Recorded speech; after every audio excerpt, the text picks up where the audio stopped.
আপনারা সম্প্রতি দেখছেন যে ইন্ডিয়া ৩ ফরম্যাটেই কতগুলো তরুণ খেলোয়াড় হঠাৎ করে বেশ গুরুত্বপূর্ণ হয়ে উঠছে গত বছর দেড়েক সময়। তার ভিতর টেস্টে যেমন জয়সওয়াল, যদিও জয়সওয়াল আসলে অল ফরম্যাট ক্রিকেটার, তার টি-20 রেকর্ডও অসাধারণ। ইন্টারন্যাশনাল টি-20তে স্ট্রাইক রেট 170+, ওয়ানডেও দুর্দান্ত খেলে, অল ফরম্যাট খেলোয়াড়। ইন্ডিয়া যেহেতু এখন প্রায় কাছাকাছি সময়ে টেস্ট টি-20 বিভিন্ন ফরম্যাটে খেলতেছে, ফলে জয়সওয়ালের একটু শর্টার ফরম্যাট কম খেলা হচ্ছে।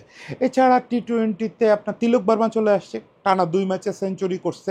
এরপরে দেশে ফিরে একটা স্থানীয় টি-20তে সেঞ্চুরি করছে। অ্যাকচুয়ালি পৃথিবীর প্রথম ব্যাটসম্যান হিসেবে স্বীকৃত টি-20তে টানা 3টা সেঞ্চুরি করছে। একই সঙ্গে রবি বিষ্ণয় অসাধারণ একটা লেগ স্পিনার চলে আসছে টেস্টে, ও হয়তো অল ফরম্যাট হয়ে যাবে। আরও কয়েকটা ছেলে, ধ্রুব জুরেল সহ কয়েকটা এরকম তরুণ খেলোয়াড় আছে। এই খেলোয়াড়দের যাদের নাম বললাম, এদের একটা কমন পরিচিতি হচ্ছে যে এরা বেস্ট 2020, মানে 2020 বিশ্বকাপের আউটপুট। এখন 2020 বিশ্বকাপে চ্যাম্পিয়ন হয়েছিলাম তো আমরা, ওদের তো মাত্র 3টা খেলোয়াড় জাতীয় দলে জায়গা করতে পারছে। আমাদের তো 2020 স্কোয়াডে 9 জন খেলোয়াড়ের ইন্টারন্যাশনাল অভিষেক হয়ে গেছে, 11 জন খেলোয়াড় ইন্টারন্যাশনাল স্কোয়াডে ডাক পেয়ে গেছে। তাহলে আমরা কেন বিষ্ণয়, জয়সওয়াল বা তিলক বর্মার মতো বড় নাম এখনও ওইখান থেকে পাই নাই? প্রবলেমটা কোথায়? কেউ বলতেছেন যে আমাদের কোয়ালিটিতে ঘাটতি, কেউ বলতেছেন ব্রিজ হিসাবে যে টুর্নামেন্টগুলো খেলে আসা দরকার সেইগুলো আমরা ঠিকমতো পাই নাই, আমাদের এই ব্যাচগুলো পায় নাই। নাকি আমার মনে হচ্ছে যে আমরা একটু বেশি তাড়াহুড়া করে ফেলতেছি, আমরা এদের কাছ থেকে খুব দ্রুত আউটপুট পাচ্ছি? এই ব্যাপারটা নিয়ে একটু ছোট্ট করে আলোচনা করি। 2020 সালের টিমটাকে নিয়ে একটা মজা আছে। এই 2020 সালের টিমটাকে নিয়ে আমি একটু প্রাউডের সঙ্গে বলতে পারি যে বাংলাদেশে সম্ভবত সবচেয়ে বেশি কাজ করছি আমি। আরও অনেকেই করছেন, আমাদের যেমন রবি আছে রিপোর্টার, ওই টিমটাকে নিয়ে আগে পরে অনেক কাজ করছে, কিন্তু আমাকে খুব এক্সটেন্সিভলি কাজ করতে হয়েছে একটা বই করার জন্য। চ্যাম্পিয়ন নামে একটা বই করছি, যদিও বইটা কেউ কেনে নেয়, আমার কোনো বই কেউ কেনে না, ওই এক মাশরাফি ছাড়া। তো যাই হোক, সেটা সমস্যা না, আমি করে আনন্দ পাইছি, সেটা হচ্ছে বিষয়। কিন্তু সবার সঙ্গে মিশছি, তো কম বেশি সবার ওদের একটা কমন ব্যাপার ছিল, ওরা বলতো যে আমরা আসলে কেউ সুপারস্টার ছিলাম না, আমরা পুরো টিম মিলে পারফর্ম করছি।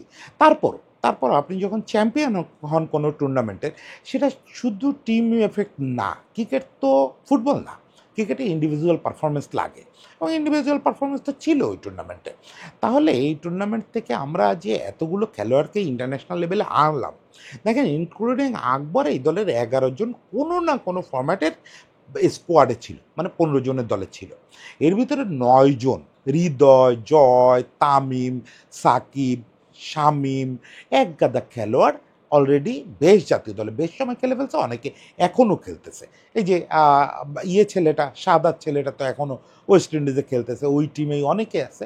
এর ভিতরে আপনি তানজিম সাকিব ছাড়া কেউ বুকে হাত দিয়ে বলতে পারবেন যে জায়গাটা প্রুভ করতে পারছে, বা জায়গাটায় নিজেরা স্থায়ী করতে পারছে, নিজেরাই বাংলাদেশের জয়সওয়াল বা তিলক বর্মার মতো বা বিষ্ণয়ের মতো করে প্রুভ করতে পারছে?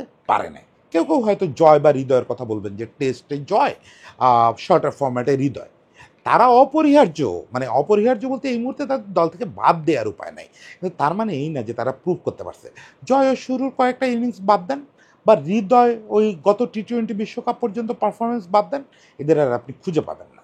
এই গত 1-1.5 বছরে এদের বলার মতো কোনো পারফরমেন্স নাই যাতে মনে হবে যে এরা ঠিক আছে। এখন কথা হচ্ছে এটা কেন হয়? কেন ইন্ডিয়া ওই একই দল থেকে বিশ্বকাপ ফাইনালে হেরে যাওয়ার পরও তিলক বর্মা, জয়সওয়ালের মতো খেলোয়াড় পায়, রবি বিষ্ণুর মতো খেলোয়াড় পায়, যারা ফাটায় দিচ্ছে অলমোস্ট? আবার আমরা কেন ওইটা পাচ্ছি না? কেন তানজিম সাকিব ছাড়া? তানজিম সাকিব এখনও পর্যন্ত নিজেকে যে স্থায়ী হিসাবে প্রমাণ করতে যতটুকু খেলা লাগে অতটুকু সুযোগ এখনও পায় নাই। শুধুমাত্র গত টি-20 বিশ্বকাপটায় মনে হয়েছে যে সে পার্মানেন্ট হবে। এখন সামনে সিরিজ টিরিজ আসলে এটা পরিষ্কার হওয়া যাবে যে এটা আসলেই সত্যি কিনা। তো যাই হোক, আমরা ধরে নিচ্ছি যে তানজিম সাকিব, আরও যদি জোরাজুরি করেন আমি হৃদয় জয়রেও ধরে নিলাম। বাকিরা কোথায়? বাকিরা তো নিজেদের প্রুভ করতে পারতেছে না, কেউ তো বলতে পারতেছে না আমি অপরিহার্য। আজকে আপনি জয়সওয়ালের সরানোর কথা ভাবেন তো, ইন্ডিয়াতে বিক্ষোভ লাগে যাবে। রোহিত শর্মা পর্যন্ত ঢুকতে পারবে না জয়সওয়ালের জায়গায়, যদি সে ট্রাই করে কেউ ঢুকতে পারবে না, জয়সওয়ালের জায়গা পাকা।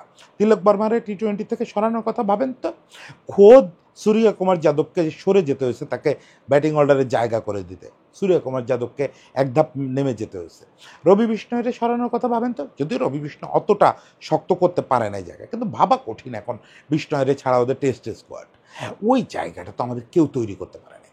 এখন এখানে একটা কমন চিন্তা বা যেটা নিয়ে আমি অলরেডি একটা কন্টেন্ট করছি যে আমাদের এই যুব পর্যায়ের খেলোয়াড়রা কেন এই টপ পর্যায়ে ক্লিক করে না, সেটা তো আছেই। সে কন্টেন্টটা আপনারা যারা দেখছেন, যারা দেখেননি তারা একটু দেখে নিতে পারেন। যে ওইখানে আমরা ব্যাখ্যা করছি যে অস্ট্রেলিয়া ইন্ডিয়ার ঘরোয়া ক্রিকেট কাঠামো কেমন, ওখানে একটা আন্ডার 19-এর খেলোয়াড় জাতীয় দলে আসার আগে কি কি পরীক্ষা দিয়ে আসে, কোন কোন প্রসেসের ভিতর দিয়ে আসে, এবং তাদের মূলত টেকনিক, স্কিল এবং টেম্পারামেন্ট এই জিনিসগুলো তৈরি হয় ওই প্রসেসে। আন্ডার 19 লেভেলে এই জিনিসগুলো তৈরি হয় না, শুধু বেসিক স্কিল তৈরি হয় এজ লেভেলে। এরপরে স্কিলের ডেভেলপমেন্ট, টেকনিক্যালি সাউন্ড হওয়া, match awareness, game awareness, match reading, situation understanding, এই ব্যাপারগুলো তৈরি হয় এরপরে। এবং টেম্পারামেন্ট তো অবশ্যই, অতি অবশ্যই আন্ডার 19-এর পরে তৈরি হয়। ফলে এই কথা সর্বত সত্য যে অন্যান্য দেশের খেলোয়াড়রা যেটুকু সুযোগ পায় ব্রিজ হিসাবে, কানেক্টিভিটি হিসাবে, মানে এ দলের হয়ে খেলা বা ফার্স্ট ক্লাস ক্রিকেটে বা ঘরোয়া টি-20-তে যতটুকু সুযোগ পায়, আমাদের এদের জন্য কোনো কোয়ালিটি সুযোগ নাই। এখন একই কথা বারবার বলতে তো কারোর ভালো লাগে না। আমাদের একজন রাজনীতিবিদও এর মাঝে বলছেন যে একটা রাজনৈতিক দল সম্পর্কে একই বিশেষণ বারবার ব্যবহার করতে ভালো লাগে না। ফলে ফার্স্ট ক্লাসের এই দুর্বলতা, এটা তো আমরা সবাই জানি। তারপরও এটা বারবার বলতে ভালো লাগে না, যদিও বারবারই সত্যি। একটা সত্যি কথা বারবার বলা যায়, এটাতে কোনো সমস্যা নেই। কিন্তু আজকে ওই জায়গাটা না তাকায় একটু অন্যভাবে যদি দেখি আমরা, যে আপনারা 2020 বিশ্বকাপের যদি অন্যান্য দলের দিকে তাকান, ইন্ডিয়ার কেসটা একটু আলাদা কেন বুঝায় বলতেছি। অন্যান্য দলের দিকে তাকান, শ্রীলঙ্কা স্কোয়াডে দেখলাম মাত্র দুটো ছেলে, ওদের নাম মনে রাখা আমার খুব কষ্ট হয়। দুটো ছেলের মধ্যে একটা ছেলে টেস্ট দলের জায়গা পার্মানেন্ট করছে, আর একটা ছেলে আসি যাই করতেছে। সাউথ আফ্রিকা একজন, অস্ট্রেলিয়ায় একজন জাস্ট ঢুকছে, সেটা নিয়েও সমালোচনা হচ্ছে। বাকি প্রায় আফগানিস্তানের 3-4 জন আছে। ও এছাড়া বাকি প্রায় কোনো দল ওই 2020 ব্যাচের কেউ এখনও শক্ত হতে পারে নাই। তার মানে ইন্ডিয়া পারছে, আর আমরা অনেকগুলা খেলাইছি। এই দুটো এক্সেপশনাল কেস। এখন ইন্ডিয়া কেন পারছে এটা আগে বুঝতে হবে। কারণ ইন্ডিয়ায় খুব বাচ্চা অবস্থা থেকে ওই যে শর্তগুলোর কথা বললাম, মানে technical development, skill development, temperament বাড়ানো, এই ম্যাচ অ্যাওয়ারনেস, অমুক তমুক, এই ব্যাপারগুলো বাচ্চাকাল থেকে শুরু হয়। এটা পৃথিবীর খুব বিরল একটা জায়গা, পৃথিবীর অন্য কোনো ক্রিকেট প্লেয়িং কান্ট্রিতে এটা হয় না। কেন হয় সেটার উদাহরণ এবারের আইপিএল অকশন। 13 বছরের এক ছেলে আইপিএলে কোটি টাকায় বিক্রি হয়ে গেছে। ওদের আন্ডার 19 দলের দিকে আপনি তাকাবেন, অন্তত 6টা ছেলে খুঁজে পাবেন যাদের বয়স 16-র কম। মানে ওরা যখন আন্ডার 19 শেষ করে তার আগেই ওদের অ্যাকচুয়ালি এই ব্যাপারগুলো শুরু হয়ে যায়। এটা বিরল জায়গা, এটার একটা বড় রোল প্লে করছে ওদের সৈয়দ মুস্তাক আলী ট্রফি এবং আইপিএল। ওরা সিনিয়র হয়ে যায়, অল্প বয়সে অনেক কিছু বুঝে ফেলে। ফলে ইন্ডিয়ার 3-4 জন খেলোয়াড় ন্যাশনাল টিমে পাকা স্থান করে ফেলবে, এটা খুব বিস্ময়কর না। আর আফগানিস্তানের ব্যাপারটা আরেকটু ইন্টারেস্টিং, যেটা হচ্ছে যে আফগানিস্তানের নিয়ে একটা মিথ আছে যে আফগানিস্তানের আন্ডার 19 দলে যারা খেলে তাদের আসলে ন্যাশনাল টিমই খেলা উচিত। অলরেডি ন্যাশনাল টিমই, যেমন যে ওদের আতাল, তারপর ফারুকি, এরা তো ওই বিশ্বকাপ খেলছে, ওরা তো ন্যাশনাল টিমে এর আগে থেকে যাওয়ার মতো বয়সী হয়ে গেছে। ওরা বয়স নিয়ে খুব ছেলে মানুষই করে। তো যাই হোক, সেগুলো আছে। কিন্তু বাংলাদেশের ব্যাপারটা কী হয়েছে, বাংলাদেশ না অস্ট্রেলিয়ার পথে আসছে না ইন্ডিয়ার পথে। মানে বাংলাদেশের তো 13-14 বছর বয়সের বাচ্চাদের ওই সিনিয়র লেভেলের ম্যাচুরিটি আসার কোনো সুযোগ নেই। কারণ ওই লেভেলের খেলা তারা খেলার সুযোগই পায় না, কোত্থেকে আসবে। তাহলে আমরা ইন্ডিয়ার পথে তো হাঁটার কোনো প্রশ্নই আসে না যে 19 হইতে না হইতে আপনি ন্যাশনাল টিমে নিজেরে প্রুভ করে ফেলবেন। ওইতে আলোচনা তাহলে বাদ। আবার অস্ট্রেলিয়ান বা সাউথ আফ্রিকা বা নিউজিল্যান্ড যেটা করে, যে প্রপার ওয়েতে আসো, 13-14 বছর বয়সে তুমি যতই ভালো হও, তুমি ওই সুযোগ পাবা না। তোমার বিগ ব্যাশে হয়তো এক্সপেরিমেন্টালে কেউ দলের সঙ্গে রাখবে, কিন্তু সুযোগ দিবে না হতো। কারণ তোমার বয়স অনুযায়ী তোমাকে সুযোগ দিতে থাকবে। তোমার প্রপার ওয়েতে আসতে হবে, তোমার প্রপারলি শেফিল্ড খেলতে হবে, শেফিল্ডের আগে প্রপারলি ডিস্ট্রিক্ট ক্রিকেট খেলতে হবে, প্রপারলি এজ লেভেল খেলতে হবে, সব প্রপারলি খেলতে হবে। প্রপার ওয়েতে না আসলে তোমার কোনো চান্স নাই। তোমাকে বড় জোর আমরা এক্সপেরিমেন্টালি ড্রেসিং রুমে নিতে পারি, এছাড়া কোনো চান্স নাই। এটা বেশিরভাগ England, Australia, New Zealand, south Africa এদের জন্য সত্য। আর আমরা কি, আমরা হচ্ছে মাঝে একটা ভেজাইল অবস্থায় আছি। আমরা না ইন্ডিয়ার মতো ওই যে অত ছোট বয়সে ম্যাচিউর করতে পারতেছি, না আন্ডার 19 পরে অস্ট্রেলিয়া, ইংল্যান্ডের মতো ওই ব্রিজটা আছে আমাদের, মানে ফার্স্ট ক্লাসের ওই শক্ত কাঠামো, তারপরে ওই প্রপার অ্যাওয়ারনেস ট্রেনিং, অমুক তমুক কিচ্ছু হচ্ছে না। ফলে আমাদের ক্ষেত্রে যেটা হয় যে আমরা সবসময় তো আমাদের বর্তমান দলটা নিয়ে খুব খাবি খেতে থাকি। মানে এই মুহূর্তে যদি আমাদের অপশন থাকে, তাহলে আমরা 3 ফরম্যাটেরই 11 জন করে খেলোয়াড় চেঞ্জ করে ফেলবো। আমরা এত অসহায় অবস্থায় থাকি, এটা আমাদের সারা বছরের সমস্যা। 24/7 365 আমরা এই সমস্যা নিয়ে বেঁচে থাকি, যে আমাদের ন্যাশনাল টিমে যারা আছে কাউরে দিয়ে চলতেছে না, এরকম একটা ফিলিং আমাদের সবসময় কাজ করে। ফলে যেই না আমাদের আন্ডার 19 টিম কিছু একটা করে, বিশ্বকাপ জিতে যাওয়া তো অনেক বড়, বিশ্বকাপও যেতে লাগে না, মোটামুটি প্লেট ফাইনাল জেতা বা সেমিফাইনালে যাওয়া এরকম কিছু করে ফেললে আমরা যেটা করি ওদের ধরে পাইকারি হারে ধরে ন্যাশনাল টিমে ঢুকায় দিই। দেখেন আমরা যখন বিশ্বকাপ জিতে আসলাম ওই সময়টায় করোনা ছিল, মনে হয় করোনা ছিল। যাই হোক ওইটার ভেরি নেক্সট আমাদের যে ন্যাশনাল টিমের অ্যাসাইনমেন্ট ছিল সেখানেই আমরা দেখলাম শামীম সহ দু একজন ঢুকে গেছে।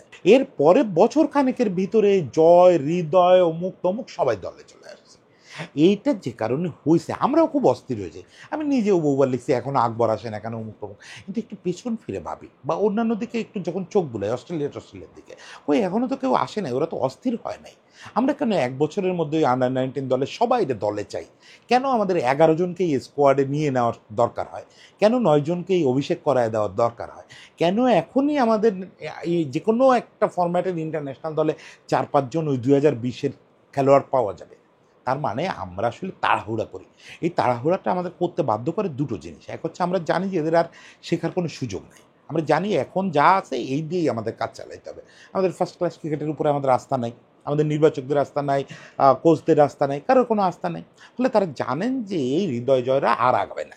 এখন ন্যাশনাল টিমে নিয়ে যদি ন্যাশনাল কোচদের দিয়ে কিছুটা আগানো যায় সেটা আলাদা কথা। আরেকটা ব্যাপার হচ্ছে সবসময় যে বললাম যে সবসময় আমরা ক্ষুধা নিয়ে ঘুরতে থাকি। মানে আমাদের পেটে কোনো সময় ভাত নাই। আমাদের 24টা ঘন্টা ন্যাশনাল টিমের অবস্থা এত খারাপ থাকে যে আমাদের মনে হয় যে সবারই বদলায় ফেলতে পারতাম, সবারই বদলায় ফেলতে পারতাম। সেই জায়গাটায় একটু সুযোগ পাইলে সবাই এনে অভিষেক করায় দিই। এখন এই পুরো প্রসেসটা একটা ভিশাস সার্কেলের মতো হয়েছে। আপনার ফার্স্ট ক্লাস ক্রিকেট নেই বলে আপনি ডেভেলপ করতে পারতেছেন না, ডেভেলপ করতে পারতেছেন না বলে আপনাকে বারবার তরুণদের মানে বাচ্চাদের এনে ঢুকায় দিতে হচ্ছে। ফলে আপনি আরও কাঁচা টিম পাচ্ছেন, আরও ড্রাস্টিক অবস্থা হচ্ছে। এখন এই সার্কেল থেকে বেরোনোর উপায় কি? ওই যে আবার বলবেন যে একই শব্দ বারবার বলতে হয়, সে ফার্স্ট ক্লাস ক্রিকেট।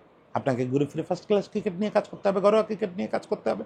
বিপিএল নিয়ে অনেক মজা হচ্ছে, অনেক কিছু হচ্ছে, দেখে ভালো লাগতেছে। বড় বড় ধারাভাষ্যকার আসবেন বলে শুনতেছি, অনেক টাকার ইভেন্ট হচ্ছে। এটা কিন্তু ক্রিকেট না। এটা নিশ্চয়ই দরকার আমাদের ক্রিকেটে উৎসাহী করার জন্য মানুষকে নিশ্চয়ই আমাদের এটা একটু আগায় দিবে, মানসিকভাবে আগায় দিবে, কালচারালি আগায় দিবে। এটা ক্রিকেট না, ক্রিকেটের কোনো উপকারিতা হবে না। ক্রিকেটের উপকার করার জন্য খুব জরুরি হচ্ছে ঘরোয়া ক্রিকেটের কাঠামো এবং উইকেট নিয়ে কাজ করা। আশা করি সেইটা হবে, তাহলে আর এই জাতীয় কন্টেন্ট বানাইতে হবে না। শুধু আনন্দের কন্টেন্ট বানাবো, শুধু উপভোগের কন্টেন্ট বানাবো। সবাইকে ভালোবাসা, একটু মনে হয় বুঝাইতে পারছি যে হোয়াট ইজ দ্য ডিফারেন্স। সবাই ভালো থাকবেন।